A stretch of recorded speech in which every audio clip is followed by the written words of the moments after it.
ለድካው ወገኔ ፍትህ ለተጎዱት ለድካው ወገኔ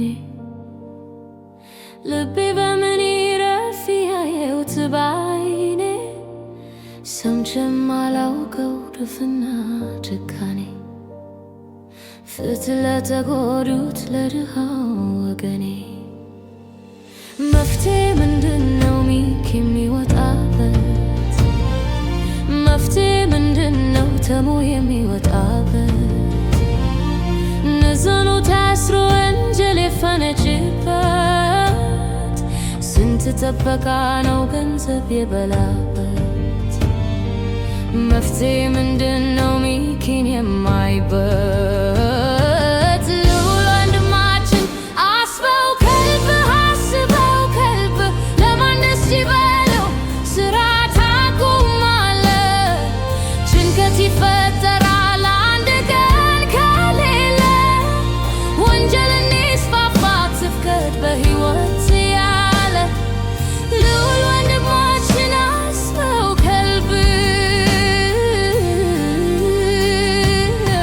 አሰሩት ግፈኞች ተባብረው በከመሩበት ለዚህ ነው ሀገሬ ግፍ የበዛበት ትግሉ አይቋረጥ ቢያስከትልም ሞት ቅርብ ይሁን ቀኑ ሚኪ የሚፈታበት ያሉት ወንጀለኛ አባቱንም አጡ ስለታገላቸው በሕይወቱ ቆርጦ ሊገለው ሲዘጋጅ ቤቱ ላይ መጡ ፈጣሪ ጠበቀው እንዲወጣ አምልጦ ያሉት ወንጀለኛ አባቱንም አጡ ያሉት ወንጀለኛ አባቱንም አጡ ፍትህ ለተጎዱት ለድካው ወገኔ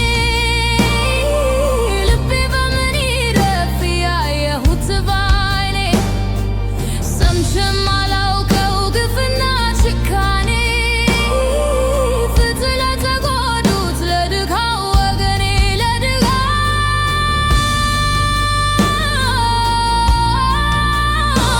ወገኔ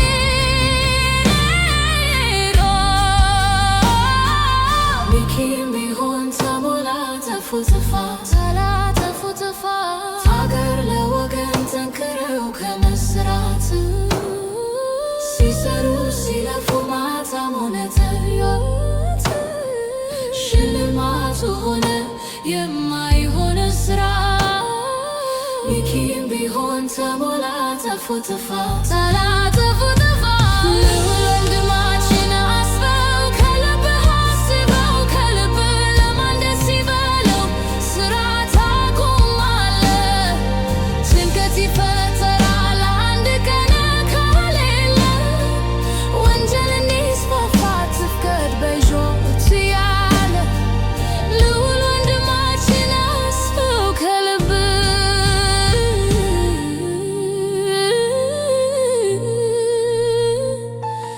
ልዑል ወንድማችን አስበው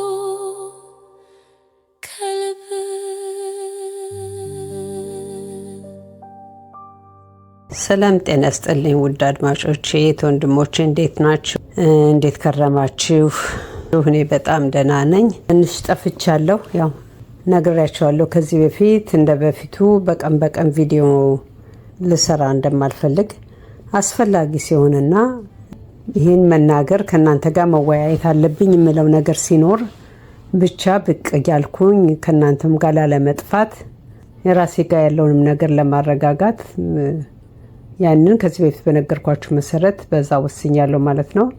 ስለዚህ እህቴ ጠፋሽ ምናምን ብላችሁ ሜሴጅ ለላካችሁልኝ አዎ ጠፍቻለሁ፣ ግን ሁኔታዎች ደግሞ በእንደዚህ መንገድ መሄድ ስላለባቸው ነው። ስለዛ ይቅርታ። ዛሬ ዋናው የመጣሁበት ነገር ሁለት ሶስት ነገሮች ናቸው። እንግዲህ ዋናው የሚኪ ጉዳይ ነው። ሚኪና ስለ ጠበቃው ጉዳይ ማለት ነው። የመጠበቃው መጀመሪያ ሲቀርብ ገና ብዙዎቻችንም እዛ አስተያየት ሰጥተናል። ይህን ሰውዬ አላማረኝም። እኔም ብዙዎቻችሁም ያንን ኮመንት ሰጣችኋል። ጠበቃው ላይ ትኩረት እንዲሰጥበት አስተያየት ሰጠን ነበረ። ለምንድነው አቤል ምክንያት የተማርነው ትልቅ ትምህርት ስላለ ማለት ነው። በአቤልም ጉዳይ የለቀኩትን ቪዲዮ አይታችኋል። እና አንድ ጠበቃ ለቆመለት ሰው ዲፌንድ ማድረግ ነው ያለበት እንጂ በናሽናል ቲቪ ቀርቦ ያንን ዲፌንድ የሚያደርገውን ሰው ወንጀለኛ ነው ብሎ የማለቱ ትክክለኛ ይሄ በራስ አስተሳሰብ ነው። ትክክለኛ ነው። ትክክለኛ ለዛ ሰው የቆመ ነው የሚያሰኘውን ነገር ጠራጥረኛል። ከዚህ በፊትም እንዳልኩት ነው ማለት ነው። አሁንም እዚህ ጋር ተደግሟል። በቀጥታ ሲናገር እስኪ እችን ሰምተን እንምጣ። ጥሩ ነገር ያው በቃ ሚኪ ጥፋት ሰርቷል፣ አጥፍቷል። ያ ጥፋት ልክ ይሁን ደግሞ ጊዜው ነው የሚወስነው። ጊዜ እየጠበቅን ያለን ጥፋት እንዴት ነው ጥፋትን የምገልጸው? እስኪ እኔ እንጃ እንዴት ነው እየታየ እንዳለ አላውቅም። ይኸውልህ ሳሚ ምን መሰለህ፣ እንደ እኛ ሀገር ህግ ወይም እንደ ማንኛውም ሀገር ህግ አንድ ሰው ወይም አንድ መርማሪ የሚሆን ጋዜጠኛ መርማሪ ጋዜጠኛም ፖሊስም ቢሆን ማለት ነው በቃ ወንጀለኛን ተከታትሎ መያዝ አለበት አይደለ? እሱ ስራው ነው ግዴታውም ነው። በቃ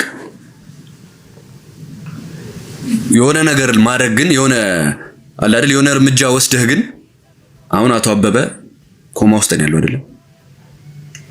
እናውቃለን። አቶ አበበ ኮማ ውስጥ ነው ያለው። እዛ ደረጃ የሚያደርስ ጉዳት በወንጀለኛው ላይ ማድረስ ግን ልክ አይደለም። ምንድነው የሚፈጠረው? የሚፈጠረውን ነገር ምንድነው የሚፈጠረው? እዛ ጋር እኮ ግድያ ፈጽሟል ማለት እኮ ነው ሚኪ። ሰው ላይ ግድያ ፈጽሟል ማለት ግድያ ፈጽሟል እኮ አይደለም እኮ።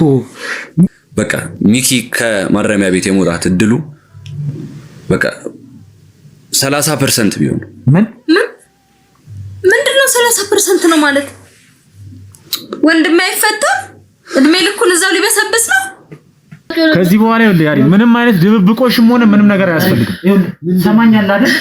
እኔ አንተ ላይ እጅ ማንሳት የምፈልግብህ አይነት ሰው አልነበረ። ምንድነው ጉድ? ምንም እኮ ሰማኝ እንደማታቃጥሉ ምንም ነገር ነግሬያቸዋለሁ። እባክህ ልጆችን እናድናለን። አንተ ሎከር ስር ፋይል አይወጣም በአስቸኳይ አሁን ቢሮ ደውሉና የሱ ሎከር ተከፍቶ የዋስትና መብት የሚያሰጠው ፋይሎች እንዳለ ካሉ አጣርታችሁ ንገሩ።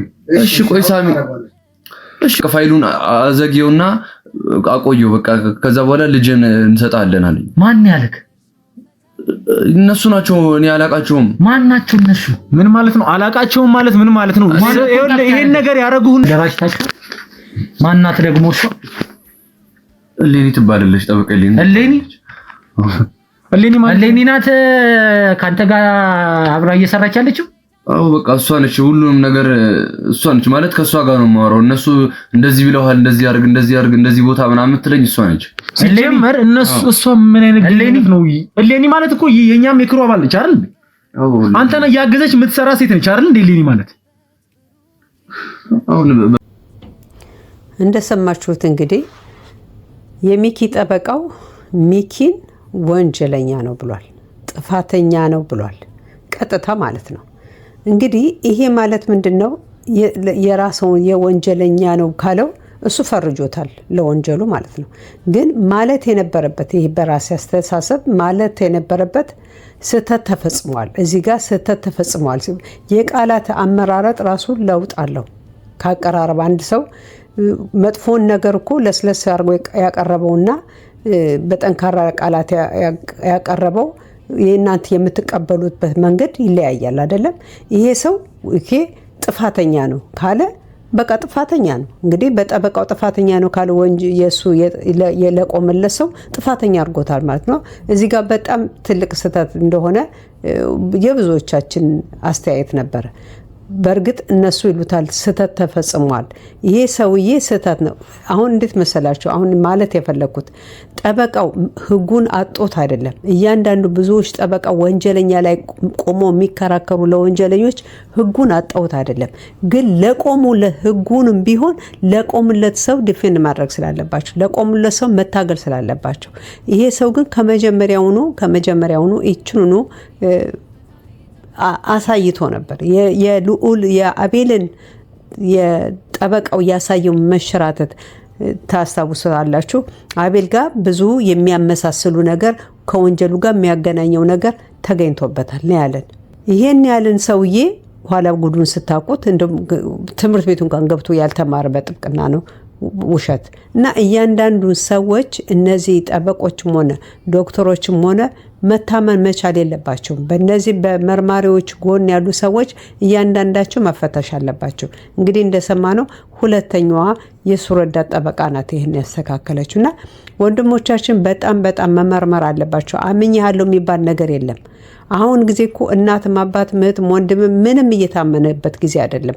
ሁሉም ለራሴ ለነፍሴ ለገንዘቤ ለህይወት እያለ የሚኖርበት ስለሆነና ወንድማችን አምኜሃለሁ ምኑን ታመነውና እና ለማንኛውም ግን ይሄ ትኩረት ይሰጥበት ላሉ ለእያንዳንዳቸው ማለት ነው። እንግዲህ እሱ 30% ነው የመወጣት እድሉ እና 30% ራሱ ትልቅ አርጎ ነው ያየውና ከመጀመሪያውኑም ያስተካከለው እነሱ ያስተካከሉት ነገር ያመነበት ነገር አለ ከነሱ ጋር ለመስራት እንጂ በዚህ ደረጃ ቁጭ ብሎ የመውጣት እድል 30% ነው ብሎ ይላል። ሌላው ደግሞ እንግዲህ ውድ አድማጮቼ እንደምታውቁት እንግዲህ ልዑል ስራዬ በቅቶኛል ብሏል። የመጨረሻን በለቀቀው ይሄ መጨረሻ ሊሆን ይችላል ብሏል። እኔ በእርግጥ ነው የምላችሁ ባለፈው እንደነገርኳችሁ ይሄ የሱ ውሳኔው ነው። ከየሱ ውሳኔ የሚጋፋው ነገር የለም።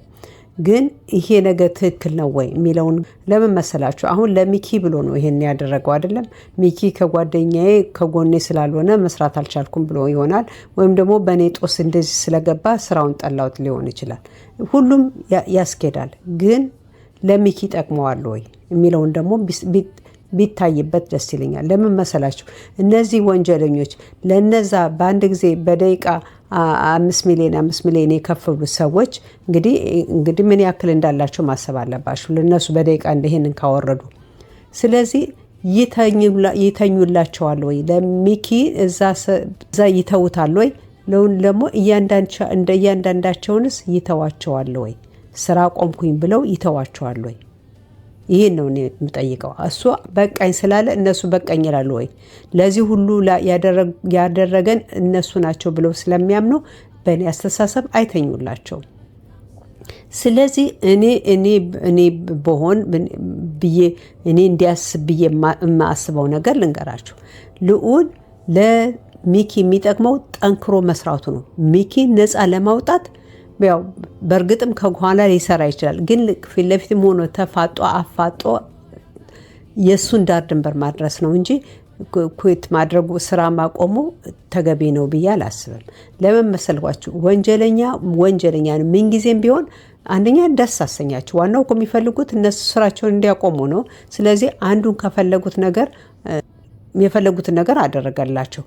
ስራቸውን እንዲያጨናጉሉ አደረጉ። በተለይ ደግሞ የልዑልን ለምን እነዚህ ልዑልን አቤልን ከሌሎቹ ይልቅ የበለጠ ትኩረት የሚሰጧቸው እነሱ ናቸው። ለምን ብዙዎቹን ስለተጋፈጧቸው ማለት ነው። እና በእኔ አስተሳሰብ ልዑል እነዚህ ወንጀለኞችን አስደስቷል ብዬ ነው የማስበው። በእርግጥ ምርጫው የሱ ቢሆንም እንደው በፊት ለፊት መጥቶ ስራ አቁም ያለው ከሚል ይልቅ እንደኔ አስተሳሰብ ቢያቆም እንኳን ውስጥ ለውስጥ ዝም ብሎ ቀስ ብሎ ያው እኛ ጠፋ ብለን ብንጨነቅም ግን ለነሱ ደስ እንዳይላቸው ጸጥ ቢልና ካቆመ ከኋላ የሚሰራውም ነገር ቢሰራ ደስ ይላይ ነበር። ግን አሁን ደግሞ አንድ ጎኔ ደግሞ ምን ይላል መሰላቸው? ትዝ ይላቸዋል ታምራት ጠፋ ብሎ ያደረገው ቴክኒክ ግን ታምራትን ለመያዝ ጠቅሞታል። ምናልባት ይሄ ይሁን እንዳፊ ይሁንና ይሄም ሁለተኛው ታክቲክ ሆኖ ሚኪን የሚያስለቅቅበት ግን ስራውን በጎኑ እየሰራ ቢሆን ብዬ ተስፋ አድርጋለሁ። ይሄ በሆነ እናንተም ጸሎት አድርጎ ይሄ እንዲሆን የሱ ሁለተኛው ቴክኒክ ሆኖ በመጣ ብዬ አስባለሁ። ለምን ምንም ቢሆን የነሱ ደህንነት በጣም አሰጊ ነው ከሰሩት ስራ አንጻርና ከባለፈውም ብያለሁ።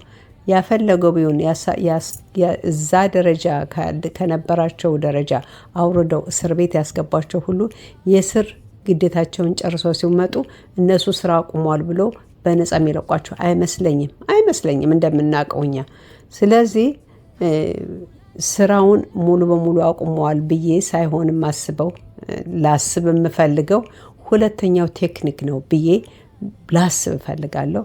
ያንን እንዲሆን እመኛለሁ። ውድ አድማጮቼ እስኪ ወደሚቀጥለው ደግሞ አስተያየት ልግባ። ይችን ቪዲዮ አይተን ተመልሰን እንምጣ። በቃ ቀላል ሰው እንዳይመስል ዝም በለው። ትዕግስቱን አስጨርሰው። አንተ ሰዎችን ለመጠየቅ ትሞክራለህ እንዴ? መረጃ አለን ሰማኝ አይደለ? እና መረጃ ስታገኝ እኔ ምን ሰውን አገኘ? ምን አይነት ሴጣናዊ ስራ ስትሰራ እንደነበር ማን ነው ሴጣናዊ? ምንድነው ሴጣናዊ ማለት? ና በለ በቃ ቁጥር ነገር ያለው እኔ አታውቀኝ። በቃ በል ተቀመጥ። ለካካው እንጂ ምንድነው? ስነ ስርዓት ይዘህ ተቀመጥ። አንተ ስነ ስርዓት ያዝ እንጂ ሲጀመር ይሄ ሁሉ ስልክ ምንድነው? ሌላ የምታታልላቸው ሰዎች አባቴ ስራ ነኝ እኔ። ይሄ ሁሉ ስልክ ሰብስበው ነው ስራ ነው። ቀሚ አይደለም? አዎ ስራ ነው። እያየ ነው አይደል? ና እባክህ ና። ስለዚህ እያንዳንዱን ነገር መርምሩልኝ። ሰማኝ አይደለ? የምታገኙትን ነገር እያንዳንዱ መርምሩልኝ። ከዚህ ንቅንቅ ትላታለህ። ምን ልታመጣ? ያንተን ማንነት እኮ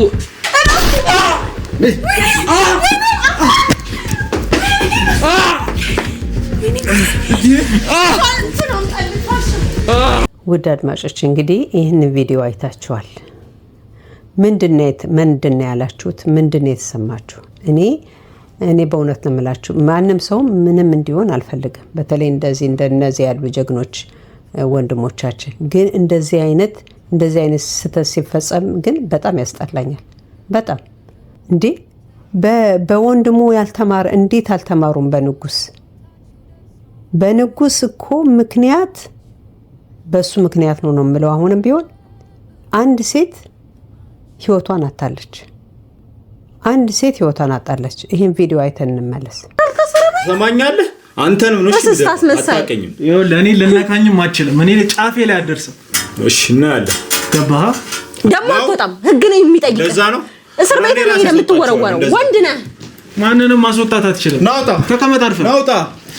የኛም ናውጣ። ተቀመጥ። ናውጣ። አርፈህ ተቀመጥ። ካሜራውን አጥፋው። አንተ አጥፋው ካሜራውን አጥፋው። ምንድነው የምትቀመጠው? እነማን ናችሁ? አላቃችሁ ሙቱልኝ። በአንተ ቤት ጉልበተኛው ነህ አይደል? ካንተም ይባሳለሽ። አረ ወይኔ ሳምስኮል አንቺ አላወቅሽኝም። እሺ እገላችኋለሁ። ማንንም አትገል። አሁን ተረጋጋ። ልክስክስ ዝም በይ። ውሻ ቆሻሻ ፈለጋችሁ። ምንድነው የሰማችሁት? የያዝነው መረጃ አለ። ምንድነው ያዛችሁት? ምን ታደር አለብኝ እንኳን ብለህ ትንሽ አይሰማህም? አይተናል። በቃ ሜላት ላይ የምታረሰው ነገር በሙሉ አይተናል። ተቀመጭ። ምን አባልክ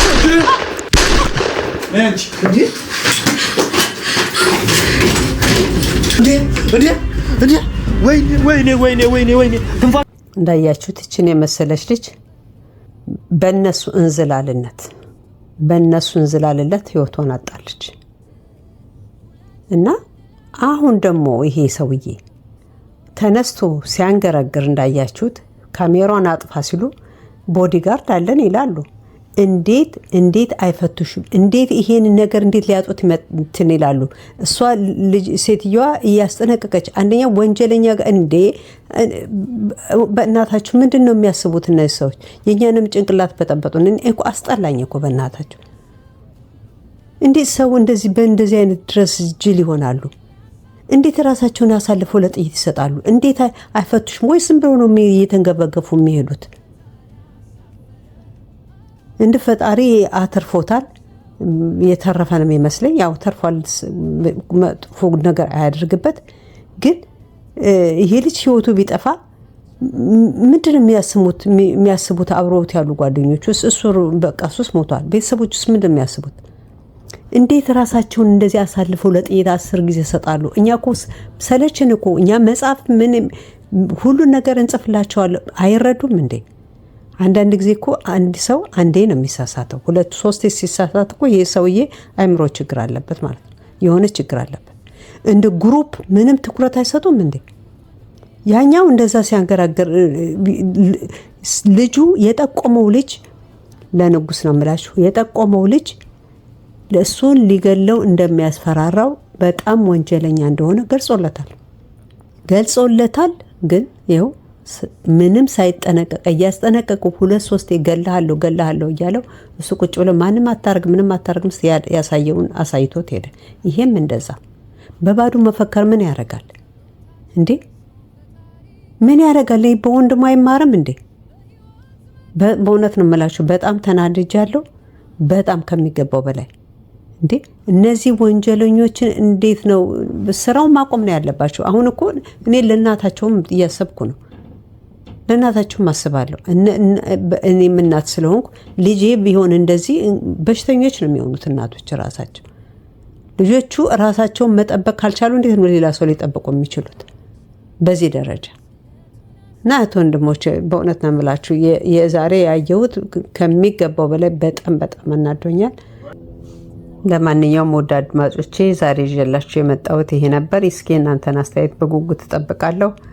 በተረፈ ስላዳመጣችሁኝ ከልብ አድርጌ አመሰግናለሁ። በሌላ ቪዲዮ በሌላ አስተያየት እስከምንገናኝ በዚህ ሰናበታችኋለሁ። ባይ